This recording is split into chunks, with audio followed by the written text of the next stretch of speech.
नमस्कार. तुमचं एक मिनिट. 10वी नंतर मला खूप ऍक्टिंग आणि ह्याचा एकदम किडा आला. मीडिया फील्डमध्ये मी 2019 पासून तर होतो, पण म्हणावं तसं काम होत नव्हतं. ब्रेकिंग पॉइंट होता माझ्यासाठी की आता आर या पार, अशा त्यांनी गोष्टी मला सांगितल्या की जिथे मला असं व्हायला लागलं की हे कनेक्ट होतंय कुठेतरी काहीतरी. अभिषेक दादा वैरागी यांच्याबरोबर तू खूप सारे एपिसोड केले. ती भेट कशी होती? तुमच्या काही काही गोष्टी दिसत आहेत. Oh is it? हां, की तुमच्या डोक्यावरती मला दिसतंय की तुम्हाला गणपतीबद्दल खूप श्रद्धा आहे. म्हटलं हो. तुमचे इष्टदेव पण दिसत आहेत. स्वामींबद्दल पण तुम्हाला पुढे जाऊन खूप वाटेल. आत्ता जरी हे नसेल. काळभैरव पण दिसतंय. शंकराची सध्या काही उपासना करताय का? आणि त्यावेळी मी करत होतो. त्यांच्या हाताला पूर्ण चंदनाचा उफ, बाप रे, अमेझिंग. काटा आला एकदम. तिथे मी पूर्ण उडालो. लोक म्हणतात म्हणून फॉलो करणाऱ्यातला नाही. जोपर्यंत मला तसा एक्सपिरियन्स येत नाही, करेक्ट, तोपर्यंत मी त्याला हो म्हणत. माझा जो एक फेवरेट मठ आहे तो म्हणजे तिथे काकांचा मठ आहे. उद्यानप्रसाद मंगल कार्यालय जे आहे SP कॉलेजच्या इथे, तिथे स्वामींचा एक हे आहे, मठ आहे. सो तिथे स्वामींची विष्णू रूपातली मूर्ती पोहोचलेली अशी. आणि तिथे बरेच लोक पुणेकर खूप जातात, तसं मीही जातो. 2 लाख सबस्क्रायबर्स आहेत, पण त्या 2 लाख मधला जो एक व्यक्ती आहे ना, तो ज्यावेळी आपला पॉडकास्ट बघतो त्यावेळी त्याला असं वाटलं पाहिजे की हा पॉडकास्ट फक्त त्याच्यासाठी म्हणून मी बनवलं. तुम्ही चॅनल रन करताय, पण ह्याचे काय म्हणतात ते, आपण कठपुतली म्हणतो ना, की आपण तिथे नाचतोय, पण ते जे दोऱ्या आहेत ना त्या सगळ्या लोकांकडे आपण दिल्या पाहिजे. शेवटपर्यंत एपिसोड बघा. सोहमला काही मी रॅपिड फायर क्वेश्चन विचारणार आहे.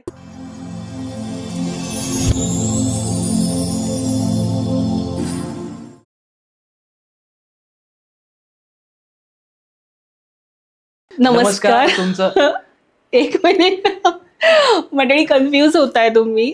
सोहम माझ्यासोबत आज आहे. Soham Kururkar, the Soham Kururkar, Cosmo Media Star या चॅनलचा सर्वेसर्वा, आणि मी आपल्या चॅनलची होस्ट. सो 2 होस्ट जेव्हा समोरासमोर येतात एक्झॅक्टली तेव्हा दोघांनाही सुरुवात करायची असते. तर येस सोहम, तुझं करतोयस तू सुरुवात एक ऑफिशियल? हो, करतो ना. जसं मी म्हणजे ही माझी नेहमी चेअर असते, इथून मी प्रश्न विचारतो, पण आज तुम्ही मला प्रश्न विचारणार आहात आणि मी ऑनेस्टली अनफिल्टर्ड राहणार आहे. जसा मी पॉडकास्टच्या व्यतिरिक्त असतो तशा पद्धतीने आज मी तुमच्याशी गप्पा मारणार आहेत. आपण गप्पाच मारूयात. येस. आज एकदम हटके एपिसोड असणार आहे. वर्षाच्या सुरुवातीचा एपिसोड आहे आणि आजच्या एपिसोडमध्ये तुमचं खूप मनापासून स्वागत. माझ्यासोबत आहे सोहम कुरूरकर आणि त्याच्याशी आज मी त्याचा लाईव्ह जर्नी, त्याचे स्वामींचे अनुभव आणि शेवटपर्यंत एपिसोड बघा. सोहमला काही मी रॅपिड फायर क्वेश्चन विचारणार आहेत. त्यातनं सोहमचे काही भाग रिव्हील होण्याची शक्यता आहे. सो सुरुवात करूयात. सोहम, स्वागत आहे तुझं. कशी सुरुवात करायची? तू कशी सुरुवात करतोस? युजली आपण म्हणजे आम्ही अभिषेक दादा, तुम्हाला माहिती असते, सिद्धयोगी अभिषेक विनायक वैरागी. सो त्यांनी एक स्वामींचा आपला एक मंत्र आहे. सो त्यांनी आपण सुरुवात करूया. जस्ट आपण एक स्पिरिच्युअल, माझा पॉडकास्ट असल्यामुळे तुमचा पण आहे, सो त्याने आपण सुरुवात करूयात. ओम ह्रीं द्रां श्री स्वामी समर्थाय नमः. सो हे जे मी आत्ता काय म्हणतात, हा मंत्र एक म्हणला, सो हा सिद्धयोगी अभिषेक विनायक वैरागी जे आहेत, दादा अभिषेक दादा आम्ही म्हणतो, सो त्यांच्या यूट्यूब चॅनलवर आहे आणि हा त्यांनी सिद्ध केलेला मंत्र आहे. सो हा युजली मी कुठलीही अशी सुरुवात असेल किंवा कुठलंही काम असेल त्यावेळी तो म्हणून सुरुवात करतो. राईट. सो आज आपण आपल्या गप्पांचे 2 भाग करूयात. एक म्हणजे मला सोहम या व्यक्तीविषयी ऐकायचंय आणि दुसरं आपल्या सगळ्या श्रोत्यांना, म्हणजे आपल्या सगळ्या समोरच्या मंडळींना जाणून घ्यायचं की ॲज अ युट्यूबर म्हणून तुझा काय जर्नी आहे. सो आधी आपण सोहम कुरूरकर याचा जर्नी बघूयात. म्हणजे तू सांग, ते जाणून घ्यायला मला आवडेल. अच्छा, बरं. टिपिकल मिडल क्लास फॅमिली असते तसंच मी फॅमिलीतून आलेलो आहे. पुण्याचाच आहे आणि तसं माझं मूळ गाव जे असतं ते करकंब आहे, पंढरपूरच्या इथलं. सो काय नाही, एकदम ॲव्हरेज स्टुडंट, ना स्पोर्ट्समध्ये ना कल्चरल कुठल्या गोष्टींमध्ये. ॲक्टिव्हिटीजमध्ये असा म्हणजे माझी जर्नी आहे बेसिक शाळेतली म्हणा ह्याची. 10वी नंतर मला खूप ॲक्टिंग आणि ह्याचा एकदम किडा आला. बरं. 10वी पर्यंत एकदम ॲव्हरेज, की अभ्यास करणं, घरी जाणं, आईबाबांची मित्रमैत्रिणी असणं एवढंच होतं. पण एक्स्ट्रॉर्डिनरी असं काही नव्हतं. 10वी नंतर एकदम मी मग कल्चरल गोष्टींकडे वळलो. ॲक्टिंगचे काही कोर्सेस केले.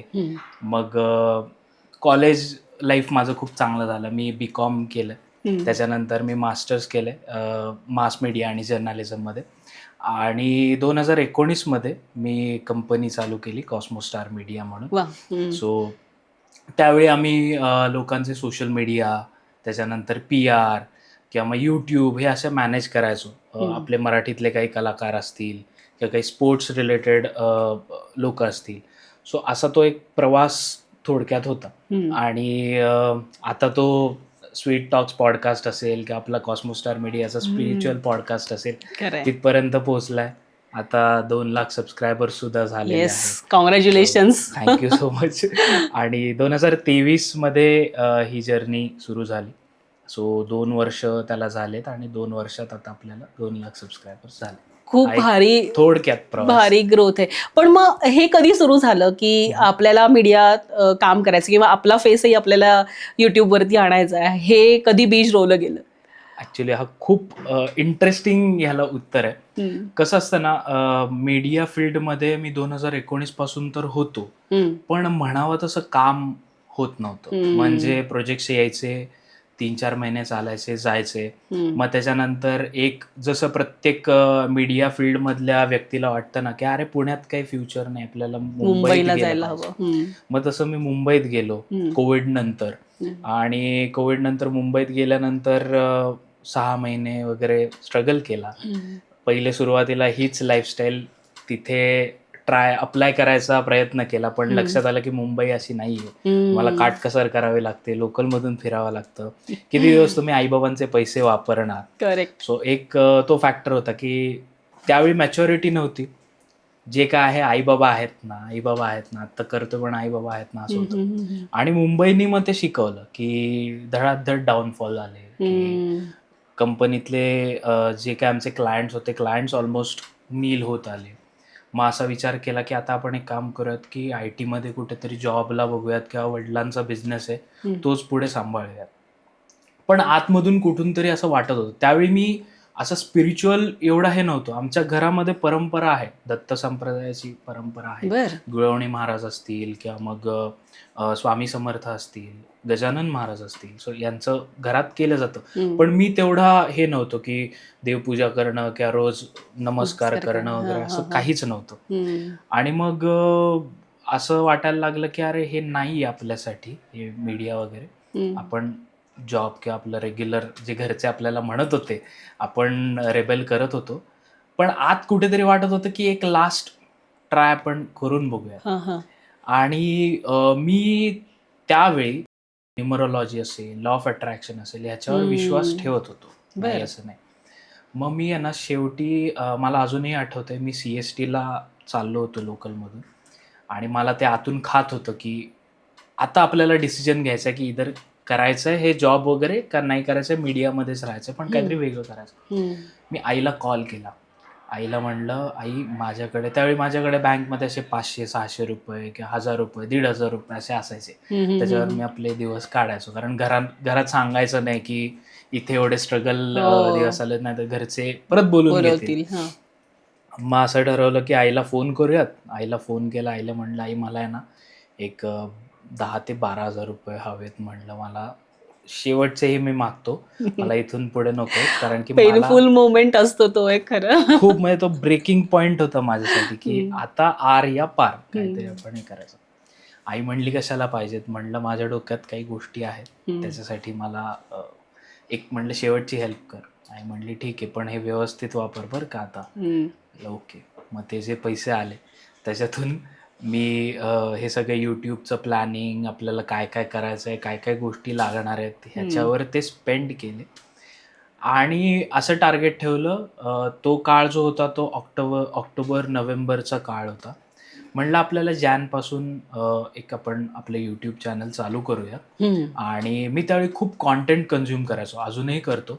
पण त्यावेळी रणवीर अलाहाबादी असेल, राज शमानी असेल, मराठीमध्ये अमुक तमुक असेल, कारण मराठीमध्ये अमुक तमुक म्हणजे शार्दूल आणि ओंकारने तसं पॉडकास्टिंग प्रॉपर पीकला नेलं असं म्हणता येईल. सुरुवातीच्या काळात ते खूप तुफान चालू होतं आणि अजूनही चालू आहे.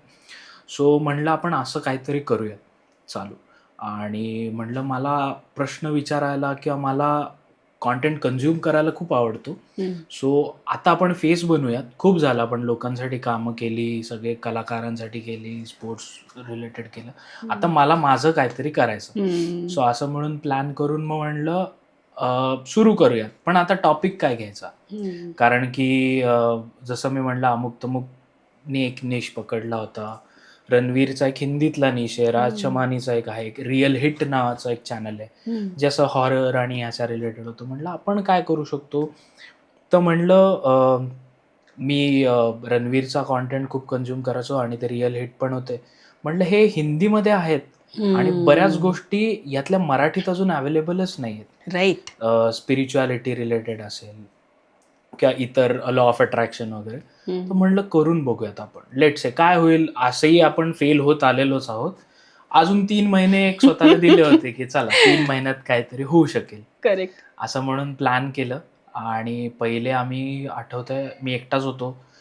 माझे मित्र होते फक्त जे मला क्लायंट्सच्या आणि याच्यामध्ये हेल्प करायचे होते. त्यांच्याकडे कॅमेराज होते. सो म्हणलं आपल्याला क्वालिटी तर सुरुवातीपासूनच द्यायची. आम्ही एक 5 ते 7 एपिसोड प्लॅन केले. आणि सुरुवातीच्या काळात आपण काय असं डायरेक्ट अप्रोच नाही ना करत कोणाला, की कारण माहितीच नव्हतं कोणाला अप्रोच करणार, कोण मराठीत येऊन लॉ ऑफ अट्रॅक्शनवर बोलेल. सो आजूबाजूचे जे लोक होते त्यांच्याशीच मी कॉन्टॅक्ट केला. एक सायकोलॉजिस्ट होता दादा. सो त्याला मयुरेश डंके म्हणून त्याचं नाव. त्याला म्हणलं दादा मी असं चॅनल चालू करतोय, निश मला स्पिरिच्युअलिटी आणि हे ठेवायचं आहे, पण सुरुवात कशी करायची माहिती नाहीये. सो आपण करूयात का पॉडकास्ट? तो म्हणलं हो करूयात. त्याच्यानंतर मीडिया रिलेटेड 2-3 लोक होते. म्हणलं चला आपण ऍक्टर्स वगैरे आणून बघू, म्युझिक इंडस्ट्रीतले लोक आणून बघू, काय माहिती कॉन्टेंट चालेल नाही चालेल. त्यांना बोलवलं, तेही पॉडकास्ट झाले. थोडक्यात सुरुवात थोडी डिसेंट झाली.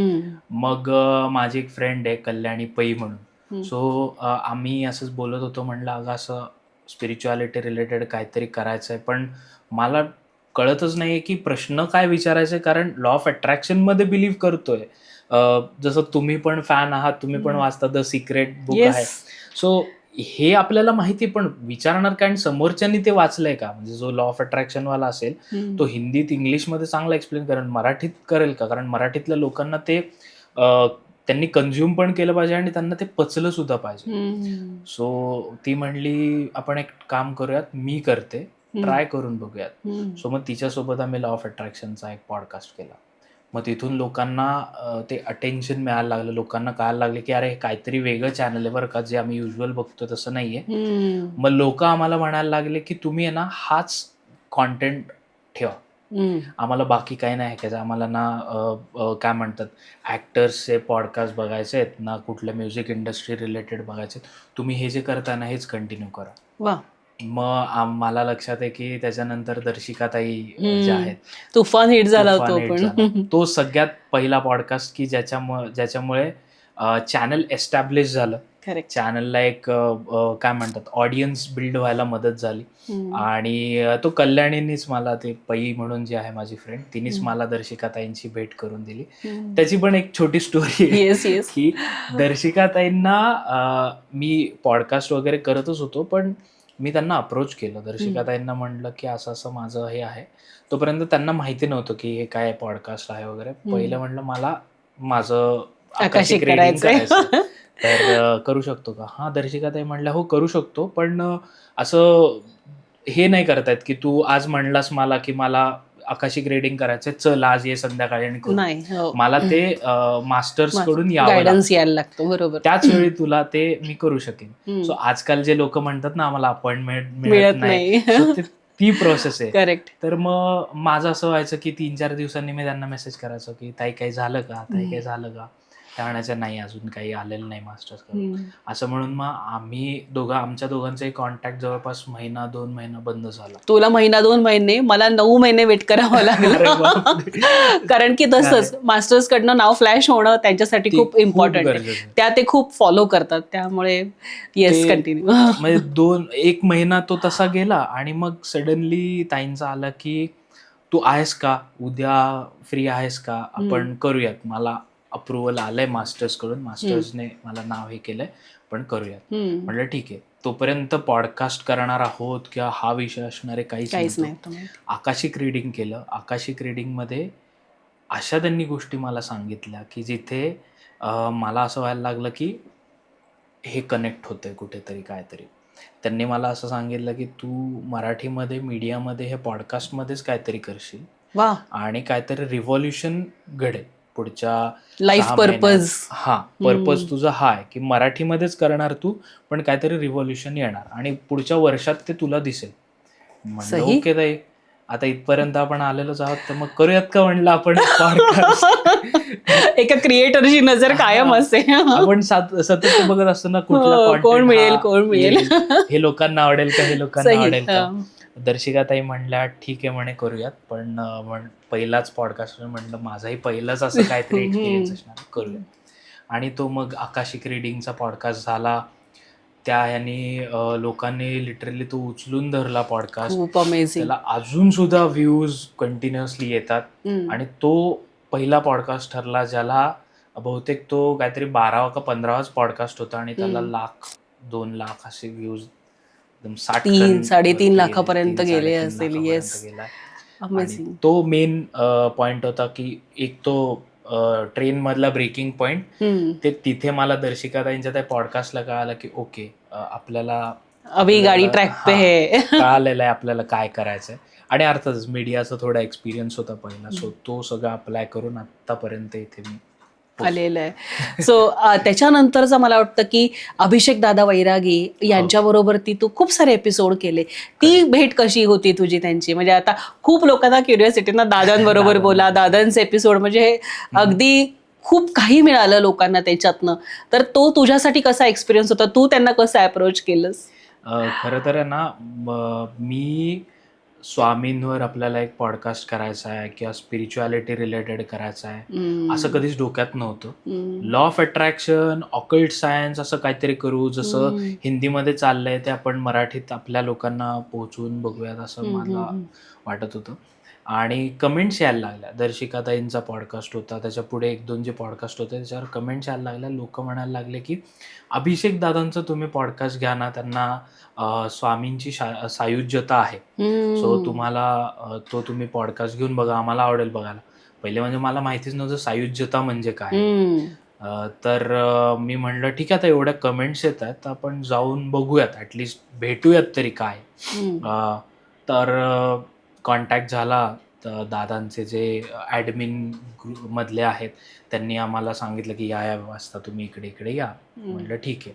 आणि म्हणलं आपल्याला ते कुठल्याही विचित्र वळणावर चॅनल न्यायचं नाहीये. करेक्ट. सो मी माझ्या डोक्यात असं धरून चाललं होतं की बघू, ऐकू, आणि ऐकल्यानंतर मग त्यांना सांगूयात की हे माझ्या गाईडलाईन्स प्रमाणे जात नाही आहे चॅनलच्या, सो आपण नको करूयात पॉडकास्ट अशा. आणि मग गेलो, दादांनी बोलवलं, बसवलं आणि दादांनी सगळ्या गोष्टी सांगायला चालू केल्या की सायुज्यता म्हणजे काय असते, किंवा मग म्हणजे दत्तात्रयांचे अवतार कसे आहेत, अंश अवतार म्हणजे काय, हे काय. आणि त्यावेळी आता मला माहिती आहे सायुज्यता म्हणजे काय किंवा अंश अवतार, श्रीपाद श्रीवल्लभ, त्याच्यानंतर नृसिंह सरस्वती असतील, स्वामी समर्थ, त्यावेळी हे काहीच माहिती नव्हतं.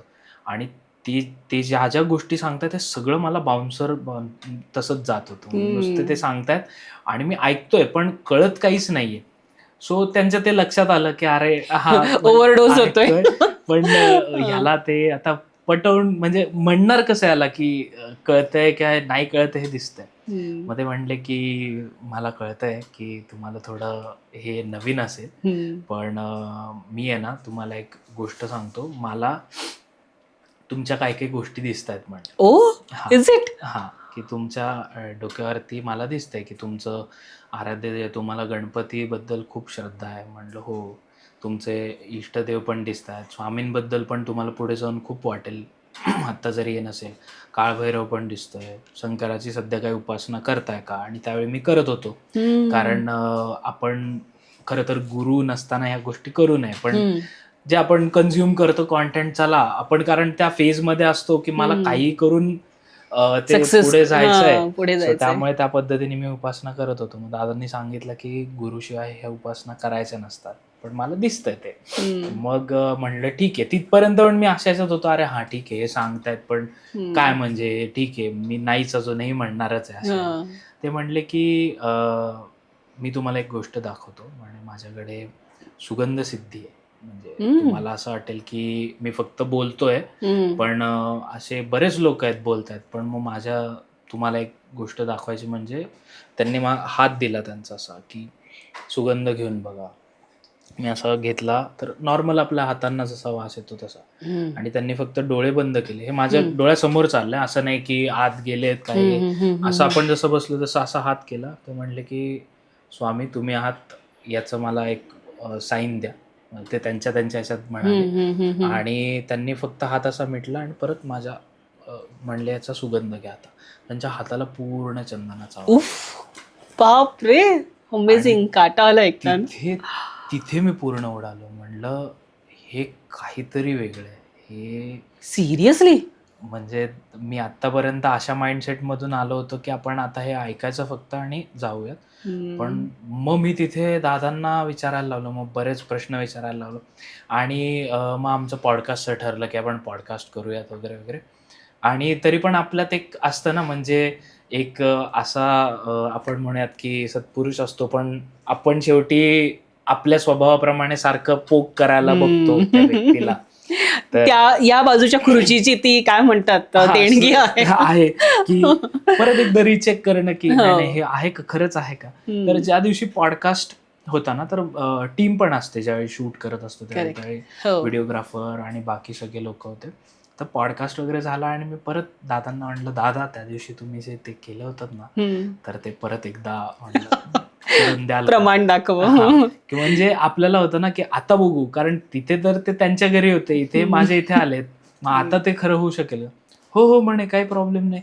तुमच्याकडे काही हे आहे का, घड्याळ किंवा नाणं आहे का काही. तर त्यांनी नाणं घेतलं, व्हिडिओग्राफरचं घड्याळ घेतलं आणि सेम परत स्वामी तुम्ही आहात याचं मला एक साईन द्या, अस्तित्व आहे हे दाखवा.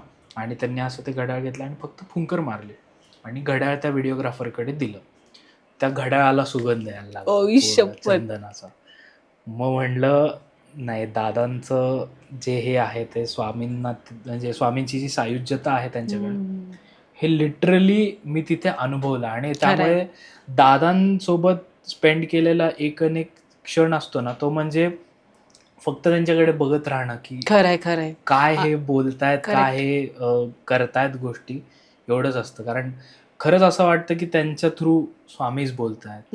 आणि म्हणजे सगळ्या गोष्टी जर तुम्ही, आपण असं म्हणत की सगळ्या गोष्टी बाजूला ठेवा, पण ह्या वयात एवढं ज्ञान असलेला व्यक्ती तुम्हाला कुठेही नाही मिळणार. आणि ते त्यांच्या चेहऱ्यावरूनही खूप जाणवतं, म्हणजे एकदम तेज दिसतं, सगळ्या गोष्टी जाणवतात.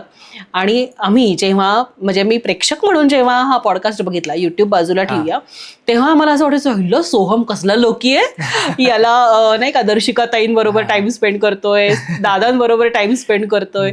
सो असं लोकी आपण कधी असणार. सो एक नाही का दर्शकांना एक भावना होते, कसलं भारी आहे हा, यांचे सगळे प्रश्नांची उत्तरे देत असतील, ह्याच्या लाईफ मध्ये किती भारी चाललं असेल. तर असं खूप वाटायचं तेव्हा. सो मग पुढे तू त्यांच्याबरोबर अनेक पॉडकास्ट केलेस, सगळ्याला तुफान हिट मिळाले, लाईक मिळाले. करेक्ट. म्हणजे व्ह्यूज आणि लाईक्स हा तर एक वेगळा भाग झाला, पण त्यांच्यासोबत राहून खरं तर त्यांनी मला इंट्रोड्यूस केलं श्रीपाद श्री वल्लभ चरित्रामृत. त्यांनी मला त्यांच्याकडची तिची पोथी, आपण कादंबरी म्हणूयात, ती दिली, पोथीच म्हणजे ती दिली. आणि ते म्हणले की तुम्ही हे वाचा, तुम्हाला जेव्हा वेळ मिळेल ना तेव्हाही तुम्ही वाचा. तुम्हाला वाचल्यानंतर याचं पारायण करा. आणि ते पारायण त्यात लिहिलेलं असतं पहिल्या पेजवर की कसं केलं पाहिजे काय. आणि it was a life changing experience for me. कारण की त्यांच्यासोबत स्पेंड केलेला एक क्षण किंवा त्यांनी सांगितलेल्या गोष्टी त्यांनी जे काही डूज अँड डोंट सांगितलेत हे मी अजूनही फॉलो करतो. अजूनही त्या सगळ्या गोष्टी आहेत, म्हणजे डोक्यात कंटिन्युअसली असतात. कारण की येतात अनुभव, बऱ्याच लोकांना आलेले आहेत, मला सुद्धा आलेले आहेत. सो मी असं उगाच लोक म्हणतात म्हणून फॉलो करणाऱ्यातला नाही. जोपर्यंत मला तसा एक्सपिरियन्स येत नाही करेक्ट. तोपर्यंत मी त्याला हो म्हणत नाही. आणि दादांचं म्हणजे ते माझ्या डोळ्यासमोर घडलेल्या गोष्टी बरोबर त्या आहे. आपण डिनाय नाहीच करू शकतो. नाही, नक्कीच. आणि मी पण याला 100% तुला ॲग्री करेल. कारण की आपण एक यूट्यूब चॅनलवरतून जेव्हा एखाद्या गोष्टीला त्या प्लॅटफॉर्मवरती जेव्हा एखाद्याला इंट्रोड्यूस करतो तेव्हा ती कुठेतरी आपली पण वैयक्तिक जबाबदारी असते की आपण चुकीच्या गोष्टींना फोकस तर नाही ना देते, चुकीच्या गोष्टी तर प्रमोट नाही ना करते, ह्या कुठेतरी मनामध्ये आपल्या ती एक असते. त्यामुळे मी पण ह्या गोष्टी टू द टी फॉलो करते की आपण कुणाला आपल्या चॅनलवरती इंट्रोड्यूस करतोय ती व्यक्ती तितकी जेन्युइन आहे ना, आणि कुठे ना कुठेतरी आपण तेही देणं लागतो ना, चुकीच्या गोष्टींना प्रमोशन नको. अगदी बरोबर. म्हणजे फक्त मला याच्यात एक गोष्ट ऍड करायला म्हणजे आवडेल, कारण अनुष्काजी तुम्ही पण पॉडकास्ट करता, मी पण पॉडकास्ट करतो. आपलं असं आहे ना की आपण आपल्या पद्धतीने गेस्टला खूप फिल्टर करण्याचा प्रयत्न करतो. कारण आय एम शुअर तुम्हाला पण असे बरेच लोक येत असतील की जे आपण म्हणूयात की तोतया किंवा फेक ज्याला आपण म्हणतो ना. सो आपण आपल्या पद्धतीने फिल्टर खूप करतो. पण मी नेहमी प्रेक्षकांना सांगतो की आम्ही फक्त मीडियम आहोत. जर तुम्हाला एखादी व्यक्ती कनेक्ट झाली तरच तुम्ही तिला फॉलो अगदी करा. बरोबर. आम्ही आमच्या पद्धतीने 100% प्रयत्न करतो की ती व्यक्ती किती ऑथेंटिक आहे हीच म्हणजे आमच्या पद्धतीने त्याचे चेक करून किंवा प्रश्न विचारून मगच ते पॉडकास्टला येऊन बसतात. पण ॲट दी एंड हे प्रेक्षकांची पण थोडी जबाबदारी असते की ते त्यांच्या पद्धतीने निरखून पाहतात का. कारण की बरेच लोक आम्हाला म्हणतात की काय तुम्ही नुसते जसे एपिसोड्स करता, तुम्ही त्यांच्याशी क्रॉस चेक करता का, व्हेरीफाय करता का. तर आम्ही आमच्या पद्धतीने पूर्ण करतो. पण ॲट दी एंड थोडीशी जबाबदारी प्रेक्षकांची पण आहे. अगदी बरोबर आहे. आता फॉर एक्झाम्पल आमच्या म्हणजे कॉस्मोस स्टारवर बरेच न्यूमरोलॉजिस्ट येऊन गेले. पण नॉट नेसेसरी की XYZ व्यक्तीच तुम्हाला कनेक्ट होऊन तुम्हाला बरोबर वाटेल. तुम्हाला मे बी दुसरा ज्यांचा पॉडकास्ट झालाय ती व्यक्ती कनेक्ट होऊन त्यांनी तुम्हाला तुमच्या लाईफमध्ये जे प्रॉब्लेम्स असतील त्याच्यावर सोल्युशन मिळेल. सो हे खूप तुमच्या कनेक्शनवर डिपेंड आहे. म्हणजे मला लेट्स आपण दर्शिकाताईंचं एक्झाम्पल घेऊयात की दर्शिकाताईंनी आकाशिक केल्यामुळे मला त्यांच्याशी कनेक्शन फील झालं. नॉट नेसेसरी तुमचंही तसं असू शकतं. एक एक्झाम्पल म्हणून. बरोबर आहे. सो आपल्या या माध्यमातून मला सांगावं असं वाटेल की प्रेक्षकांची पण जबाबदारी आहे की त्यांनी थोडं त्यांच्या पद्धतीने एक त्यांचं क्वेश्चनर घेऊन मग XYZ व्यक्तीकडे जावं. आणि आजकाल तसाच जमाना आहे की आपला जिथे कनेक्ट जुळतो, आपल्याला जिथे बरं वाटतं, आपल्या प्रश्नांची जिथे सगळ्या पद्धतीने उत्तरं मिळतात त्याच व्यक्तीशी आपण कनेक्ट व्हावं. आपण फक्त एक माध्यम आहोत. हा अतिशय छान मुद्दा आपण समोर आणलाय लोकांच्या. सो आता हा सगळा जर्नी सुरू झाला आणि युट्यूब चॅनल आता एस्टॅब्लिश झालं, तर आता पुढे काय, म्हणजे तुझा काय पुढचा प्रवास काय आहे? आत्ता तरी ॲक्च्युली मी पॉडकास्ट आणि याच्यावरच फोकस करतोय. पण आत्ता नुकतंच मी एक मला आवडतं म्हणून, कारण की जसं मगाशी आपण ऑफ द कॅमेरा बोलत होतो की आता माझ्यासाठी आणि जसं तुम्ही सांगत होता की तो एक पिरियड आलाय की आता मला ह्याला व्ह्यूज किती येत आहेत, ह्याला लाईक्स किती येत आहेत ह्याच्याशी घेणं देणं नाही. मला त्या म्हणजे ते लोक जे इन्फॉर्मेशन देत आहेत किंवा जी लोक आम्ही बोलवतोय त्यांच्या बाबतीतली क्युरिओसिटी. सो त्या पद्धतीने आम्ही आता 2026 मध्ये पॉडकास्ट प्लॅन करतोय किंवा प्लॅन केलेले आहेत. त्याचसोबत आता मी एक माझं स्वतःचं एक चॅनल चालू केलं माझ्याच नावाने, ज्याच्यामध्ये मला आलेले अनुभव, मी शिकलेल्या काही गोष्टी हे मी त्याच्यातून शॉर्ट फॉर्मॅटच्या माध्यमातून लोकांपुढे मांडणार आहेस. येस, आणि त्याच्याकडे मी येणारच होते की तू इतक्या सगळ्या गोष्टी बोलतोस स्वामींच्या विषयी, तुझ्या मनामध्ये म्हणजे घरातनं ते बाळकडू आहेच आहे, परंतु तू केव्हापासून मानायला लागलास की येस स्वामी आहे आणि ते भिवू नकोस, मी तुझ्या पाठीशी खऱ्या अर्थाने आपल्या सोबत आहे. तर तुझे काय स्वामी, कारण इतके सारे पॉडकास्ट तू काकून आपलं घर म्हणजे स्वामींच्या घरांबरोबर केलंय आणि अजून बरेच सगळे पॉडकास्टर्स म्हणजे तुझ्या बरोबर गेस्ट आहेत की ज्यांना स्वामींची प्रचिती आली असं आपण सांगितलंय लोकांना. तर मग त्याच्यातले तुला अनुभव काय आले स्वामींचे? खरं सांगायचं तर जसं प्रत्येक स्वामी भक्त म्हणतो की एक असा काळ येतो ना की ज्याच्यामध्ये तुम्हाला काहीच पुढे मागे वर खाली काहीच दिसत नाही. एकटे पडलेले असतात तुम्ही आणि त्यावेळी स्वामींचा हात येतो, ते तुमचा हात पकडतात आणि तो आयुष्यभर तुमच्यासोबत राहतो. खरंय खरंय. तसंच माझ्या बाबतीत काहीसं झालं. कारण की मी जसं म्हणलं की घरापासून ती परंपरा आहे स्वामी समर्थ गुरुवाणी महाराज.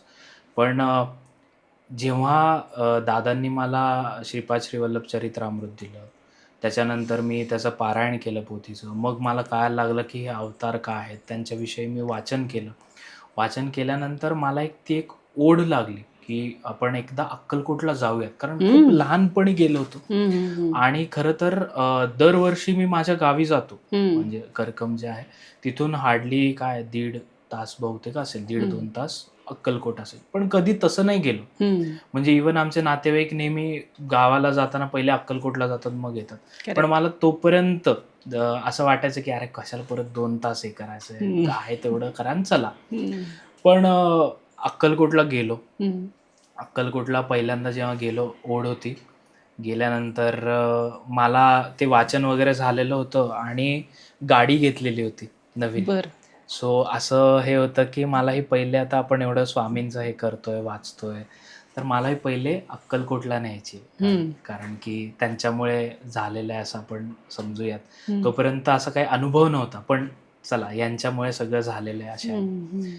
तर गाडी नेली, सगळं झालं, दर्शन वगैरे झालं. त्या दिवशी रात्री दर्शनाला गेलो आणि पाऊस पडला खूप तिथे अक्कलकोटला. आणि जर तुम्ही अक्कलकोटला गेलात ना तर थोडंसं तिथे अस्वच्छता आणि अशा सगळ्या गोष्टी आहेत.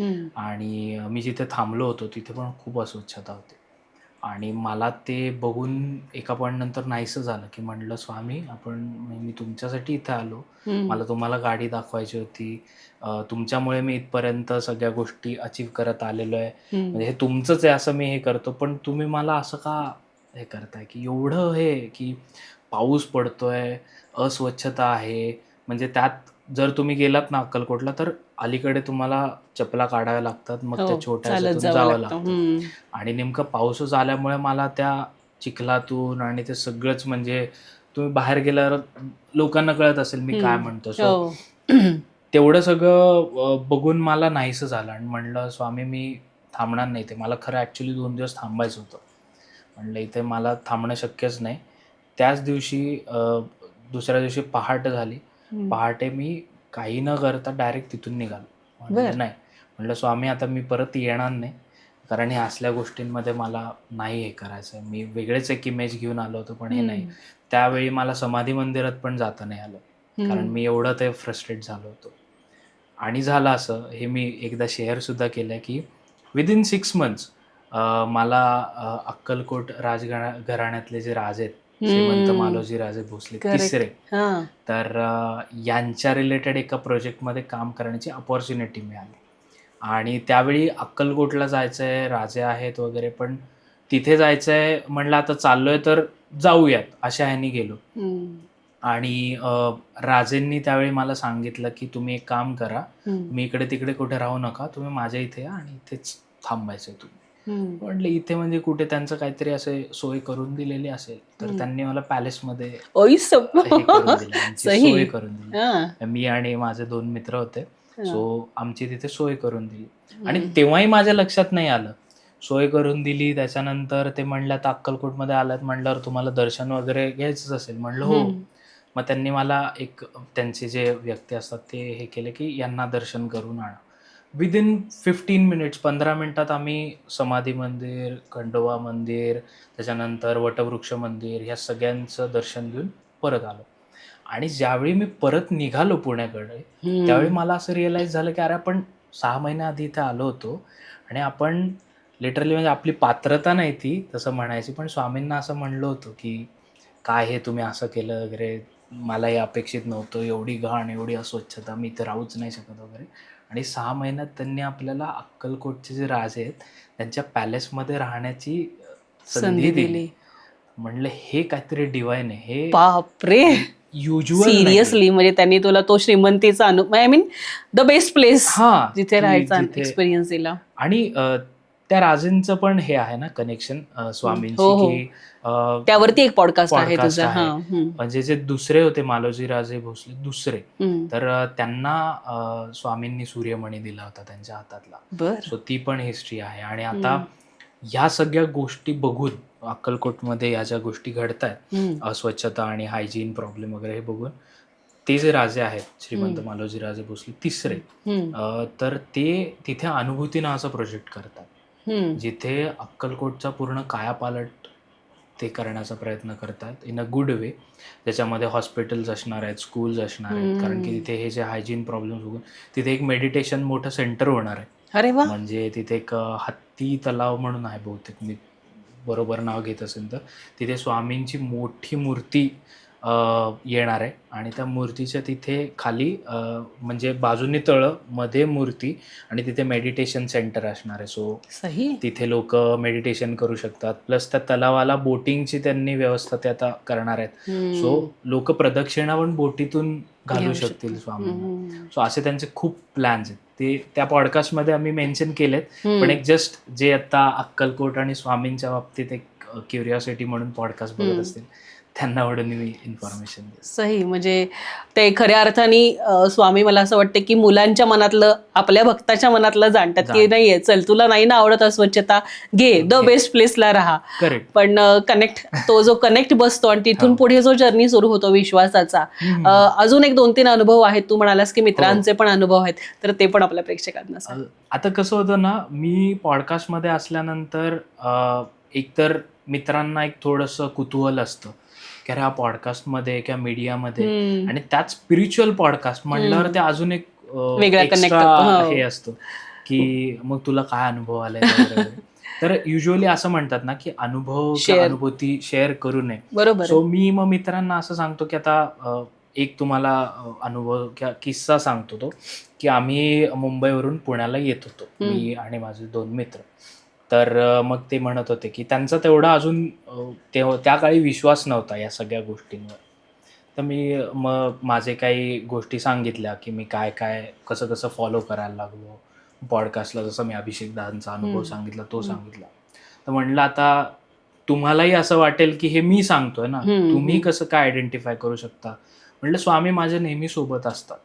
आता हे तुम्हाला जर प्रमाण द्यायचं असेल तर म्हणलं आपण एक्सप्रेस वे वरून चाललोय, म्हणलं मोजून आणा आपल्याला इथून आता पुण्याला एक्सप्रेस वे सोडेपर्यंत आपल्याला 5 गाड्या दिसतील ज्याच्यावर मागे स्वामींच्या विषयी काहीतरी लिहिलं असेल.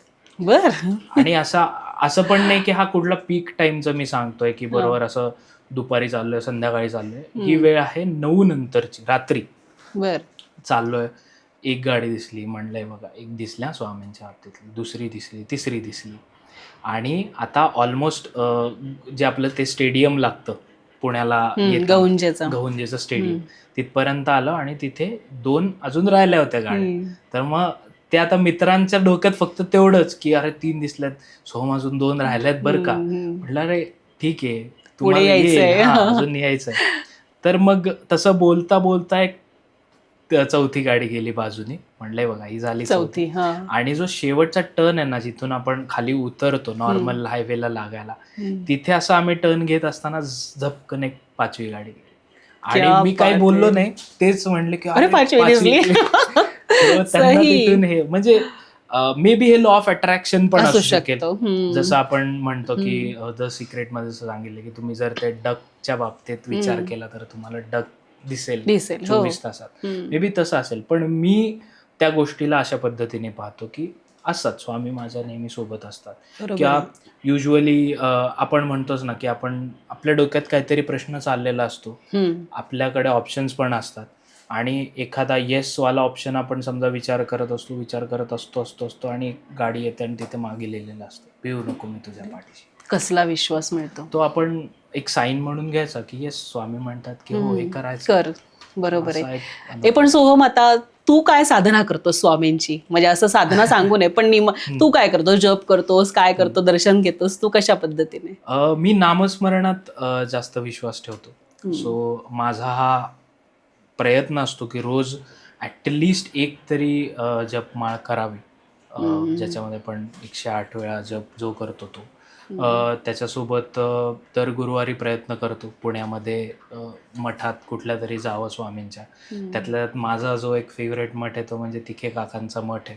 उद्यान प्रसाद मंगल कार्यालय जे आहे SP कॉलेजच्या इथे, तिथे स्वामींचा एक हे आहे मठ आहे. सो तिथे स्वामींची विष्णू रूपातली मूर्ती पहुडलेली अशी, आणि तिथे बरेच लोक पुणेकर खूप जातात, तसं मीही जातो. युजली तिथे संध्याकाळच्या वेळी गर्दी असते म्हणून मुद्दामून रात्री जातो. सो असं काही असं स्पेसिफिक नाही आहे की ह्याच मठात जायचं की आहे. तो एक मला तिथे एक पीस मिळतो, त्यामुळे जिथे कनेक्ट होतो आपण जास्ती मगाशी बोललो ते. सो ते एक आहे. भावे काकूंच्या इथे कधीतरी जर वाटलं तर मी जातो, कारण कसं आहे भावे काकूंच्या इथे फक्त कसं आहे की गुरुवारीच फक्त दर्शन असतं. आणि पर्सनली मला असं आवडत नाही की गुरुवारी गेल्यानंतर लोक रांगेत लागलेत आणि आपण मधून जाऊन दर्शन घेणं. कुठेतरी ती स्वामींची शिकवणही आहे, कारण ते एका श्रद्धेने भक्तीने तिथे थांबलेले आहेत, आणि तो आपला अधिकार किंवा हक्क पण नाही की आपण मधून जाऊन डायरेक्ट दर्शन घेतो. त्यामुळे मी युजली अशा ठिकाणी जाणं अवॉइड करतो. दादांच्या इथे जेव्हा जेव्हा यज्ञ असतो किंवा मग पौर्णिमेला वगैरे यज्ञ होतात त्यावेळी मी तिथे जातो आणि प्रॉपर लाईन मध्ये थांबून दर्शन घेतो, कारण की ती जी एक प्रोसेस असते ना ती तुम्हाला कनेक्ट करते परत एकदा स्वामींची.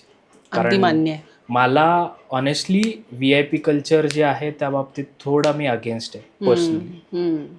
कारण की तुम्ही डायरेक्ट जाता आणि दर्शन करून घेता, पण तेव्हा जेव्हा तुम्ही त्या रांगेत थांबता सतत नामस्मरण होतं. करेक्ट. आणि त्यावेळी तुम्ही त्या पॉवरशी त्या एनर्जीशी कनेक्ट होता. करेक्ट. आणि मला तुला भेटल्यानंतर असं पहिल्यांदा जेव्हा मी आपली भेट झाली तेव्हाही मला असं वाट हँडसम अँड हंबल असं सोहम आहे की जसा तो कॅमेरा समोर आहे तसाच तो ऑफ द कॅमेरा पण आहे. आणि ॲज अ पॉडकास्टर म्हणजे तुला इतके सारे स्पिरिच्युअल पॉडकास्ट तू केलेस, तर तुझ्या लाईफमधला ट्विस्ट काय वाटतो की इथं मी आधी सोहम होतो आणि आता मी ट्विस्ट झालो, म्हणजे माझ्या पर्सनॅलिटीतला बदल हा असा घडला? मी स्पिरिच्युअल पॉडकास्ट म्हणजे करायला लागल्यापासून माझ्या लाईफमध्ये 360 चेंजेस झालेला आहे. म्हणजे तुम्ही विचार करा, एक व्यक्ती जो काहीच करत नाहीये, दिवस तो फक्त आलेला पुढे ढकलण्याचा प्रयत्न करतोय. जे काय 100-500 रुपये येतात महिन्याचे, सो आता ह्या महिन्यात एवढे पैसे आलेत ना, चला आता एक महिना आपला निघतोय. आत्ता मी जी काही जेवढं काही थोडंफार अचीव्ह केलेलं आहे स्वामींच्याच कृपेमुळे, ती एक इमेज ज्याच्यामध्ये मी आधी काहीच करायचो नाही. आणि असंही नाही आहे की हे करायला लागलो म्हणून ह्या गोष्टी मिळाल्यात, असंही नाही. हे एक आपण म्हणूयात की स्वामींचंच आहे, स्वामींनीच दिलेलं आहे.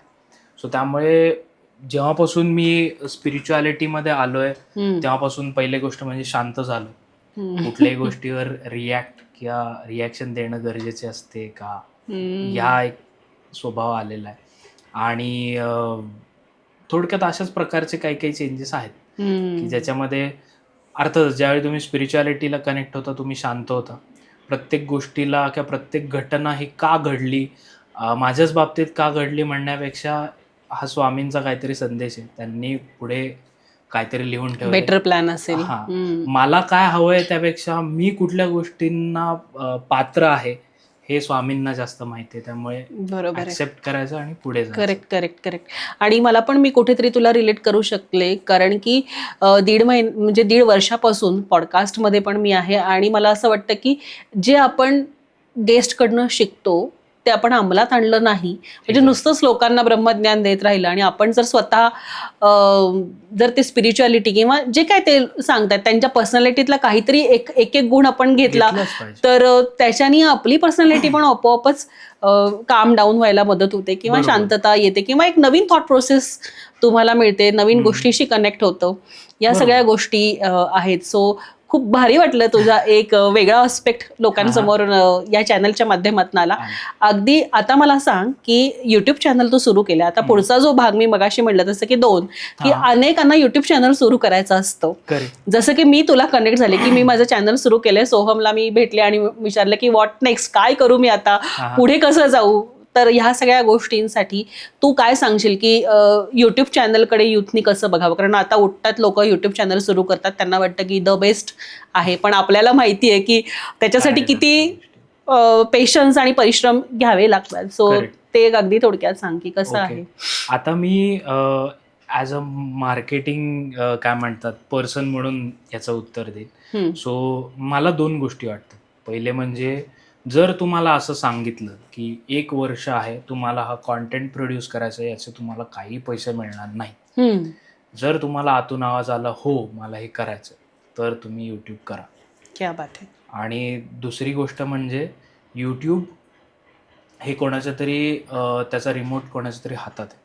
सो उद्या जर म्हणलं किंवा उद्या आपल्या गव्हर्नमेंटला असं वाटलं की नाही आता यूट्यूब आपल्याला बॅन करायचं आहे, हा आपल्या काय नॅशनल सिक्युरिटीसाठी एक थ्रेट आहे, तर ते यूट्यूब बंदही होणार, याची पण एक तुम्ही तयारी केली पाहिजे. सो ह्या 2 गोष्टी जर तुम्हाला ओके वाटत असतील, तुमच्याकडे एक बॅकअप प्लॅन असेल किंवा तुम्ही एखादी गोष्ट करत करत जर यूट्यूब करत असाल तर तुम्ही यूट्यूब करा. आणि दुसरी गोष्ट म्हणजे जर तुम्हाला असं सांगितलं की वर्षभर तुम्हाला यामध्ये थोडीफार अमाऊंट टाकायची आहे, त्याच्यातून तुम्हाला काही रिटर्न्स येणार नाहीत आणि you are okay with it because तुम्हाला तो कॉन्टेंट प्रोड्यूस करायला, त्या कॉन्टेंटमध्ये काय गोष्टी आहेत, जसं आता आपण पॉडकास्ट करतो, सो तुम्हाला प्रश्न विचारायला आवडतंय, मला प्रश्न विचारायला आवडतं, आपल्याला ते कन्झ्युम करायला आवडतं, ही आवड जर तुमची वर्षभर टिकणार असेल तर बिंदास तुम्ही युट्यूब, ते पण बिना पैशाची.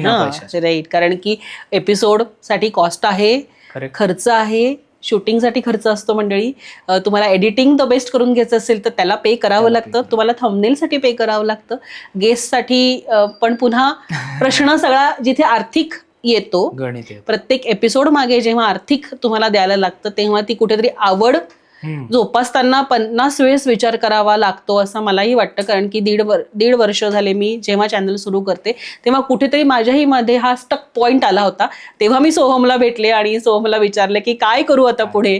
सो सोहमने खूप भारी त्याच्यात गाईड केला आणि मला असं वाटतं की हे हातचं राखून न ठेवता लोकांना देत राहणं हे एक पॉडकास्टरचं यश आहे असं मला म्हणजे जाणवलं. अगदी बरोबर. पॉडकास्टर म्हणण्यापेक्षा एक आपण ॲज अ ह्युमन म्हणून पण जेवढं आपल्याकडे आहे तेवढं जर आपण लोकांपर्यंत दिलं, शेवटी काय आपण आपलं नशीब घेऊन आलो, त्याच्यामध्ये कोणी ढवळाढवळ करू शकत नाही. आज जर माझ्याकडे 2 लाख सबस्क्रायबर्स आहेत, एक व्यक्ती 1000 सबस्क्रायबर्सने मे बी वर्ष 1.5 वर्षात असा काहीतरी कॉन्टेंट प्रोड्यूस करेल आणि तो मिलियन पर्यंत पण जाऊ शकतो. नक्की. सो हे याच्या बाबतीत मी नाही काही करू शकत. मला जे कार्य दिलेलं आहे किंवा मला ज्या गोष्टींमध्ये आवड आहे ते मी करत राहणार.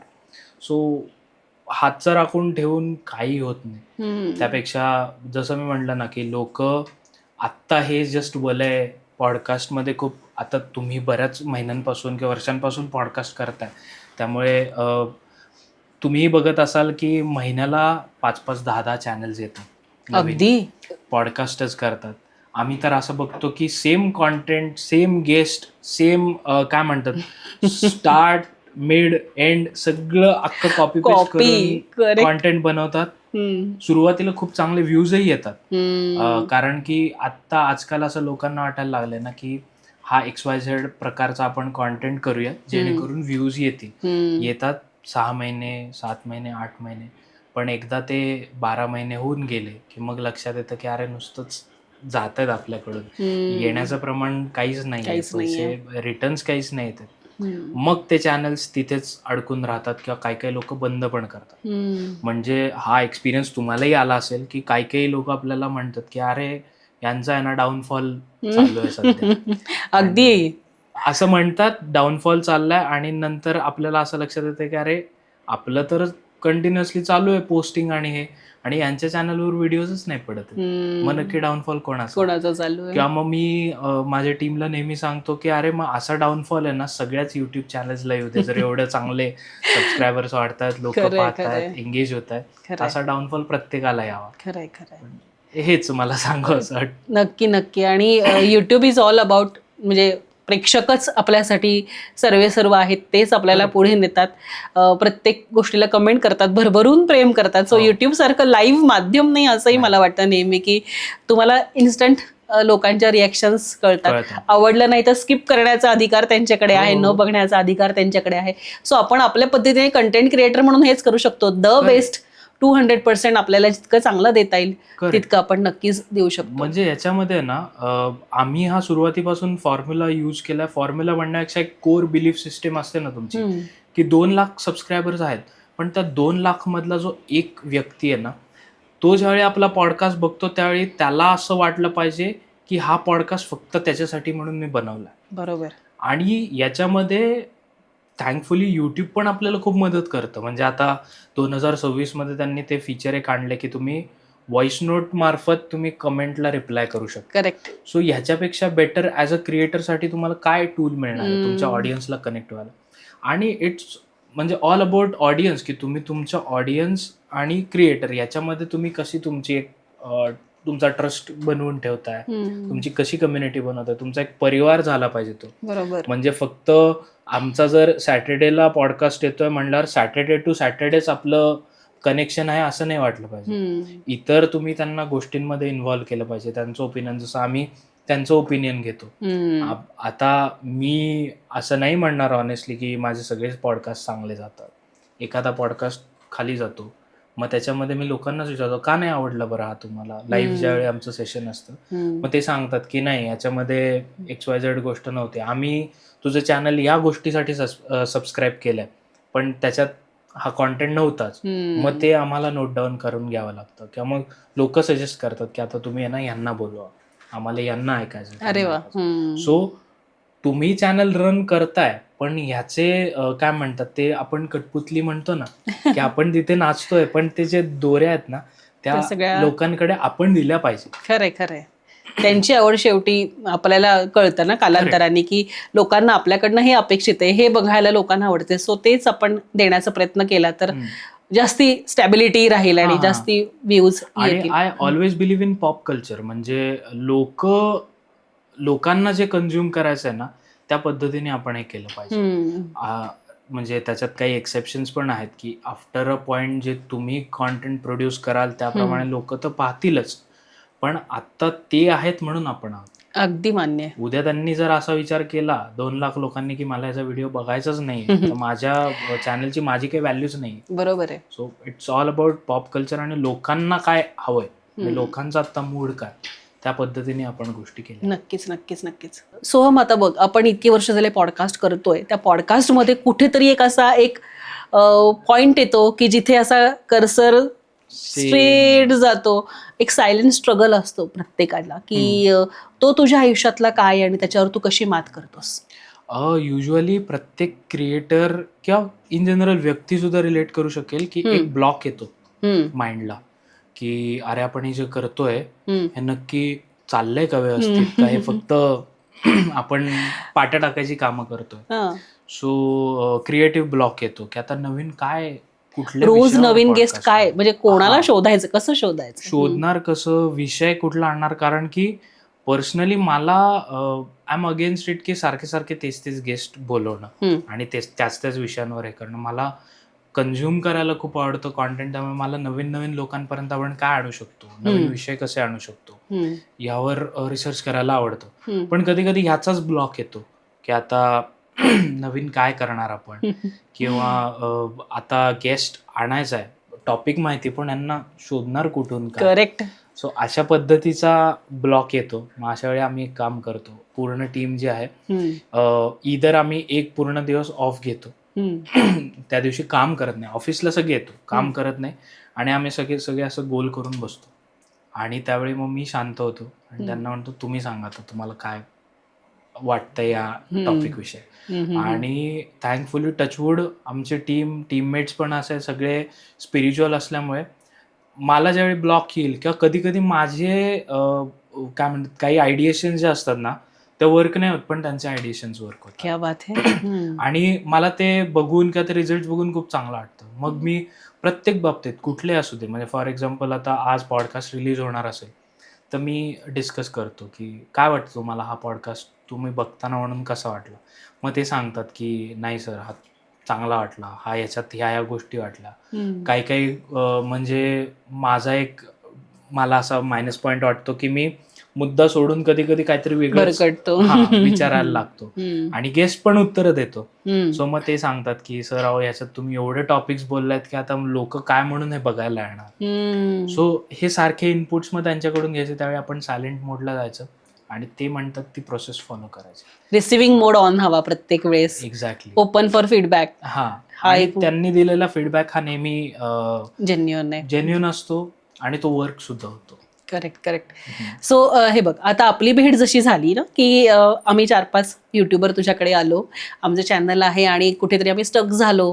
म्हणजे चालू आहे सगळं, छान येत आहेत. मग कुठेतरी एक आर्थिक मुद्दा असू शकतो, व्ह्यूजचा मुद्दा असू शकतो, किंवा लाईक शेअरचा मुद्दा असू शकतो. एका युट्यूबरसाठी ही खूप जवळची गोष्ट आहे. जेव्हा तो मेहनत करतो, एखादा एपिसोड आणतो, तो ॲज अ तू पण मान्य करशील की एक आपलं बेबी असतं ते, की प्रत्येक एपिसोडसाठी आपण तितकी मेहनत घेतो आणि मग कुठेतरी स्टक होतो. असं जेव्हा आम्ही स्टक झालो तेव्हा तुझ्याकडे आलो आणि तू आम्हाला मार्गदर्शन, म्हणजे तू छान 1-1.5 तास दिलास आम्हाला आणि बऱ्याच सगळ्या गोष्टी सांगितल्या, त्या आम्ही आमच्या पद्धतीने इम्प्लिमेंट करतोय.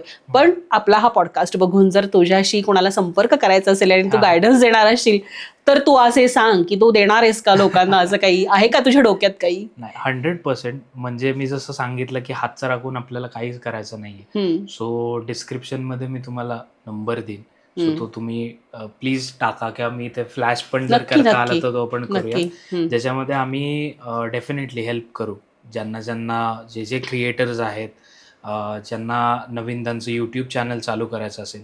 पण ती जी आमची काय म्हणतात एक सर्व्हिस असेल किंवा ती हेल्प असेल ना, ती जेन्युइन असेल. सो आम्ही डिरेक्टली सांगू की हे वर्क होईल किंवा नाही होईल. मग समोरच्यानी त्या पद्धतीने पण रिसीव्ह करावं, कारण की आता 2019 पासून ह्याच्यामध्ये ना, त्यामुळे हे लगेच कळतं, तुम्हाला आयडेंटिफाय करता येतं. त्यावेळी मी खूपच काय म्हणतात बुजरा होतो की सगळ्याला होला हो करण्यात आय वॉज ओके, की नाही जाऊ दे, क्लायंट आहे, काय वाटेल, कसं वाटेल. पण आता मी जेन्युइनली सांगतो की बघा, तुम्ही XYZ कॉन्टेंट करताय तर हे वर्क नाही होणार. तुम्ही वर्षभर कराल, तुमचे काय म्हणतात सगळे पैसे त्याच्यामध्ये टाकाल, पण ॲट द एंड तुम्हाला त्याच्यातून काही येणार नाही. पण जर ते होणार असेल वर्क तर ते सुद्धा सांगेल. सो ती तयारी तुम्ही स्वतःहून ठेवा.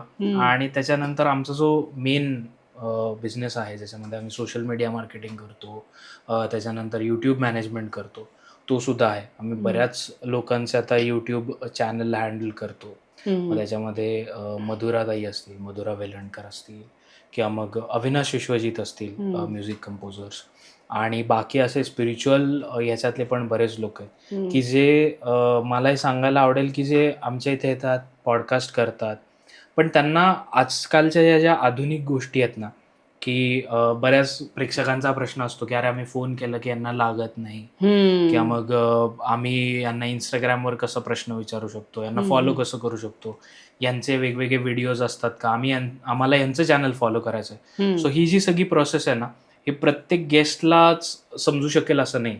सो त्यांच्या बिहाफ आम्ही हे काम करतो, मस्त, की त्यांना एक सिस्टीम सेट करून देणं, किंवा त्यांचं यूट्यूब चॅनल नवीन ओपन करून देणं, ज्याच्यावर प्रेक्षकांचे जे प्रश्न आहेत त्याच्यावर ते व्हिडिओ कसे काय बनवू शकतात. सो ह्या सर्व्हिसेस पण आम्ही त्यांना प्रोव्हाइड करतो. बरोबर. सो ही मदत सुद्धा आम्ही करतो. त्यासाठी जर कोणाला हवं असेल किंवा काही हेल्प हवी असेल तर प्लीज तुम्ही या नंबरवर कॉन्टॅक्ट करा. अनुस्मी चॅनलकडे कशा पद्धतीने बघतोयस तू? हे म्हणजे मला जेव्हा तुम्ही कॉन्टॅक्ट केला होता ना, त्याच वेळी मी पहिले चेक केलं चॅनल, आणि ते पाहिल्याच मी म्हणलं की याच्यात तुमच्या प्रत्येक पॉडकास्टमध्ये किंवा प्रत्येक कॉन्टेंटमध्ये जेन्युइन तुम्ही आहात हे कळतं. आपण मगाशी पण ऑफ द कॅमेरा बोलत होतो ना की तुमचा स्ट्रगल असेल, तुम्ही आत्ता ह्या पोझिशनला का आहात हे तुमच्या कॉन्टेंटमधून, तुमच्या नॉर्मल बोलण्यातून पण कळतं. सो आता मी म्हणू शकतो की तेवढी मला समज आली आहे की हा व्यक्ती किती जेन्युइन आहे किंवा नाही हे लगेच बघून कळतं. आणि नॉट जस्ट यू, तुम्ही तुमच्यासोबत जेवढे काही हे आल्या होत्या तुमच्या फ्रेंड्स, सो त्या पण त्या पद्धतीने दिसल्या. आणि हाच एक म्हणजे मी तुम्हाला जसं मगाशी प्रश्न विचारला होता की माझं एज कन्सिडर करता मला कसं आहे, आता आईबाबांची तेवढी एक रिस्पॉन्सिबिलिटी किंवा शिक्षण ॲज असं काही नाही आहे, आणि अजून मी काय पुढे प्लॅन्स पण अजून तसे काही केले नाहीत. त्यामुळे आता माझ्याकडे फ्री टाईम आहे, याच्यामध्ये मी हवी ती रिस्क घेऊ शकतो, हवे ते प्रयोग करू शकतो. पण नॉट नेसेसरी हे तुमच्यासाठी आहे, पण तरीसुद्धा या सगळ्या गोष्टी बाजूला ठेवून तुम्ही हे करता, which is a huge thing. आणि याच्यासाठी मला एक वेगळा रिस्पेक्ट आहे अशा लोकांचा. तर त्याच्यामुळे मी ते पाहिलं आणि मी लगेच म्हटलं की नाही, तुम्हाला काय हेल्प पाहिजे सांगा, या तुम्ही ऑफिसला आपण बोलूया. सो तुम्हीच सांगा आता उलट की तुम्ही हे काय काय गोष्टींमधून इथपर्यंत आला. नाही, पॉडकास्ट तर चाललाय. मला सोहम, मला कसं होतं की जेव्हा युट्यूब चॅनल सुरू करायचं हे जेव्हा डोक्यात आलं तेव्हा दोनच गोष्टी होत्या की माझ्या आवडत्या लोकांबरोबर मला गप्पा मारता आल्या पाहिजे, त्यांना बोलतं करता आलं पाहिजे. त्यांचे अनुभव टू द लोकांना बघू देत, ऐकू देत आणि त्यांचं त्यांना ठरवू देत. आणि मग ह्याच्यातनं काय झालं की मी तसं तू जसं स्वामींना फॉलो करतो तसं मी पण स्वामींना नेहमी फॉलो करते. आणि माझ्या मनात कायम हीच प्रार्थना असते की माझ्या प्रगतीला पोषक, मला ग्रोथ देणारी लोकच माझ्या आयुष्यात असू देत की जे माझं हितं चांगलं चिंतायत आणि खरोखरच स्वामी याच्यात मदत करतायत. अशीच लोक जेन्युअनली मला भेटतात की जी मला चांगला सल्ला देतात, माझ्या चॅनलवरती येतात, बोलतात, गप्पा मारतात. मग मी अगेन आता मी या पॉइंटला आहे की मी व्ह्यूज किती आले, लाईक किती आले, सबस्क्राईब किती आले नाही, पण एक पॉडकास्ट केल्यानंतरचा जो आत्मिक आनंद आहे, मग तो प्रदीप पवारांसोबत सारख्या व्यक्तींच्या बरोबरचा असू देत किंवा मी आज ऑरावरती भरपूर सारे एपिसोड्स केलेत, म्हणजे पूजा बरोबर केलेत, तर तो असू देत की एक जेन्युअन आणि काय म्हणतात ना त्याला प्युअर हार्टेड लोक आहेत. आज आपल्याशी आपण पण एक चांगल्या पद्धतीने कनेक्ट झालो आहोत. तर अशी लोक आपल्याला येतात. आणि मीडियाने मला सगळ्यात दिलेली देणगी मी तुला सांगेल की स्विच ऑन स्विच ऑफ मोड, की कितीही तुमच्या घरात टेन्शन असू देत. आता तू मगाशी म्हणालास की काय आहे याच्यात, तर मी असं म्हणेन की माझ्यासाठी हे सेकंड इनिंग आहे की इथनं मी पॉडकास्ट सुरू केलेत, परंतु back of the mind I am a mother, I am a wife, मी एक सून आहे, सगळ्या गोष्टी आहेत.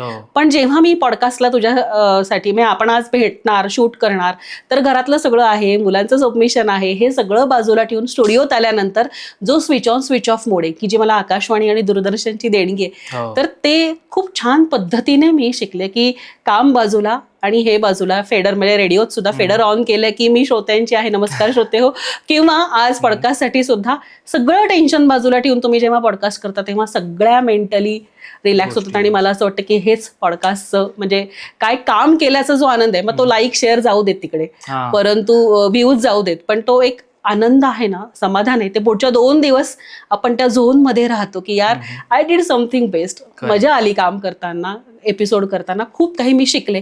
आणि मग ते आपोआप इम्प्लिमेंट होत जातं, तुमच्या पर्सनॅलिटीमध्ये ॲब्सॉर्ब केलं जातं. आणि हेच मला असं वाटतं ते जे मला तुझ्याशी बोलतानाही जाणवलं. पण याच्यासाठी आहे ना तुम्हाला हॅट्स ऑफ आहे, कारण की ॲज यू सेड की तुम्ही एक वाईफ आहात, आई आहात, सून आहात, सो तुम्हाला या सगळ्या रिस्पॉन्सिबिलिटीज आहेत आणि त्याच्यातून तुम्ही वेळ काढून रिसर्च करून, गेस्ट शोधून, काय म्हणतात, शूटसाठी इथे येणं, या सगळ्या गोष्टी करणं इम्पॉसिबल आहे माझ्या दृष्टीने. कारण आमचं कसं आहे, आमचं 24 तास 7 दिवस आम्ही हाच विचार करतो की आता पुढे काय करायचं आहे, गेस्ट कुठला आणायचा आहे. सो 24 तास या माइंडसेटमुळे असल्यामुळे सतत तेच विचार चालू असतात. पण जे तुम्ही करताय, त्याचे तुमच्यासारख्या अजून स्त्रिया करताय, सो हे खरंच म्हणजे इम्पॉसिबल आहे माझ्या दृष्टीने, कारण की हे इझी नाही. आत्ता आपण म्हणताना जरी तुम्ही सांगताय एक एक गोष्ट स्विच ऑन स्विच ऑफ मोड, पण हे इझी नाही. मी माझ्या आईला जेव्हा बघतो, ती पहाटे उठून या सगळ्या गोष्टी करणं, बाबांचं करणं, माझ्यासाठी करणं, मग दुपारी फोन करणं कंटिन्युअसली की खाल्लं का रे, जेवला का रे, आता कधी येणार आहे, काय येणार आहे. आणि आपण कधी कधी रागराग करतो ना, अरे आई तू का फोन करते, मी आता कामात आहे. पण ही बाजू कधीच कोणी, म्हणजे आईची बाजू कोणी नाही समजू शकत. आपण जरी कधी म्हटलं, तुम्ही जास्त रिलेट करू शकता त्याला कारण तुम्ही आई आहात, पण खरंच या गोष्टीसाठी तुम्हाला हॅट्स ऑफ. नाही आणि मी पुन्हा त्याच्यात नाही, आणि पुन्हा एपिसोड सुद्धा एक माझं चाइल्डच आहे असं मी मानते की नाही यार, प्रत्येक एपिसोडवर आपण तितकंच मनापासून प्रेम करतो, त्याच्यासाठी झटतो. आणि सगळ्यात शेवटी सोहम तुझा माझा कॉमन पॉइंट आहे की अशक्य ही शक्य करतील स्वामी. सो त्यांनीच या सगळ्या गोष्टी घडवून आणल्यात असं मी म्हणेल. सो मंडळी, हा एपिसोड तुम्हाला कसा वाटला, थांबा जाऊ नका, चॅनलला सबस्क्राईब करायचं आहे, माझ्या पण आणि सोहमच्या पण, लिंक मी देणार आहे. आणि अजून एक 5 मिनिटं सोहमला मी रॅपिड फायर क्वेश्चन विचारणार आहे, ज्यात कदाचित वेगळा सोहम रिव्हील होईल, काही तयारी नाही, अनफिल्टर्ड सोहम आहे. So rapid fire questions. Yes Soham, are you ready? Yes, I am ready. चहा की coffee? Coffee, any time. Any time. श्रद्धा की लॉजिक? श्रद्धा. स्वामी समर्थांचं तुझं फेवरेट वाक्य काय? अशक्य ही शक्य करतील स्वामी. अजून असं कुठलं स्वप्न आहे की जे पूर्ण झालं नाही? स्वतःचं घर करणं. ओके. तुझ्या पॉडकास्टचा तुझ्यासाठी असलेला वाईब शब्द? Sweet talks. So cute. तुझा फेवरेट म्हणजे आतापर्यंतच्या आलेल्या पॉडकास्ट मधलं तुझे सगळ्यात फेवरेट गेस्ट? अभिषेक दादा. ओके. पॉडकास्ट तुझ्यासाठी काय आहे, सेवा की साधना? साधना. तुझ्या गर्लफ्रेंडचं नाव? नाहीये. खोटं बोलतोय. नावही नाहीये, गर्लफ्रेंडही नाहीये. मंडळी, हा खोटं बोलतोय असं तुम्हाला वाटतंय का? कमेंट करून सांगा. तुम्हाला माहिती असेल सोहमची गर्लफ्रेंड कोण असेल तर. स्पिरिच्युअलिटी मधून काय म्हणतात तुम्ही, बाहेर काढू नका मला. तुम्ही डिस्ट्रॅक्शन आणता.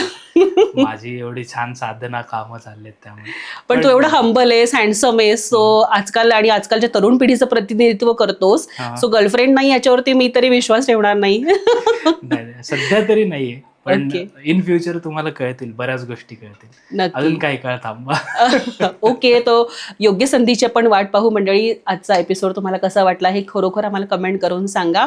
आणि मगाशी मी म्हटलं तसं दोन्ही चॅनलला सबस्क्राईब करा. सोहमकडनं तुम्हाला काही गायडन्स हवा असेल तर त्याचा नंबर मी डिस्क्रिप्शन बॉक्समध्ये देणारच आहे.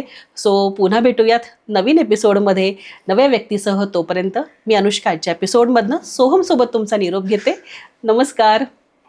सॉरी, एक फक्त मी ऍड करतो. सॉरी, त्यांचा आउटरो झाला. पण अनुष्काजी, तुम्ही मला तुमच्या चॅनलवर बोलवलं त्याबद्दल तुमचे खूप खूप आभार. आणि तुम्ही हे जे काय पॉडकास्ट आणि कॉन्टेंट करताय हा करत राहा. कारण की तुम्हाला बघताना किंवा तुमचे पॉडकास्ट बघताना, कॉन्टेंट बघताना हे तुमच्यासाठीच बनलंय हे कळतं. क्या बात है. प्लीज हे कंटिन्यू करा. पुढे बरेच डिस्ट्रॅक्शन्स येतील, बऱ्याच गोष्टी येतील, बरेच स्ट्रगल्सही येतील. पण जसं तुम्ही म्हणालात की तो पॉडकास्ट मला त्या दिवशी कसा काय डिलिव्हर करायचा हेच फक्त डोक्यात असतं. सो कायम ठेवा. स्वामी तुमच्या नेहमी पाठीशी आहेत. ए सोहम, थांब. तू माझ्या चॅनलची आज क्लोजिंग दे. हं? आणि आपण शुभेच्छा पण देऊ लोकांना नवीन वर्षाच्या. येस. सो तुम्ही आतापर्यंत हा पॉडकास्ट बघितला असेल तर प्लीज सांगा तुम्हाला पॉडकास्ट कसा वाटला. अनुष्काजींच्या चॅनलचे जे लिंक्स आहेत, म्हणजे इंस्टाग्राम, फेसबुक, माझ्या चॅनलचे लिंक्स आणि बाकी सोशल मीडिया हँडल्स डिस्क्रिप्शनमध्ये दिलेले आहेत. सो प्लीज त्याच्यावर जाऊन तुम्ही फॉलो करा. नवीन वर्षाच्या तुम्हाला खूप खूप शुभेच्छा आमच्या दोघांतर्फे. आणि तुम्हाला नवीन अनुष्काजींच्या चॅनलवर कुठल्या प्रकारचे पॉडकास्ट बघायला आवडतील हे सुद्धा आम्हाला कमेंटमध्ये सांगा. या पॉडकास्टमधला तुमचा फेवरेट पार्ट कुठला होता हा सुद्धा आम्हाला कमेंट करून सांगा. कुठला पार्ट जरा बोरिंग वाटला तो सुद्धा सांगा, म्हणजे मला स्वतःमध्ये अजून इम्प्रूव्हमेंट करता येईल. आणि आता जसा माझा एक पॉडकास्ट झालाय तसा अनुष्काजींचा तुम्हाला सोलो पॉडकास्ट बघायला आवडेल का, त्यांच्या जर्नी रिलेटेड, त्यांच्या स्ट्रगल रिलेटेड, हे सुद्धा तुम्ही कमेंटमध्ये सांगा. म्हणजे 2026 मध्ये अनुष्काजी आपल्याला महिन्यातून एक पॉडकास्ट सोलो, त्यांनी त्यांच्या लाईफमध्ये काय काय स्ट्रगल केलेले आहेत आणि त्याच्यावर त्यांनी उत्तरं कशी शोधली आहेत याच्या रिलेटेड आपल्याला बघायला आवडेल का, प्लीज सांगा. सो आत्तापर्यंत तुम्ही पॉडकास्ट बघितलात त्याबद्दल तुमचे खूप खूप आभार. आणि आम्ही हे आमच्या पॉडकास्टला करतो, पण मला इथेही करायला आवडेल. नक्की. पॉडकास्ट एंड करताना फिस्ट बमने पॉडकास्ट एंड करतो. आवडेल मला पण. श्री स्वामी समर्थ. श्री स्वामी समर्थ. सो आजचा आपला पॉडकास्ट एंड करूयात. श्री स्वामी समर्थ. श्री स्वामी समर्थ. धन्यवाद. धन्यवाद.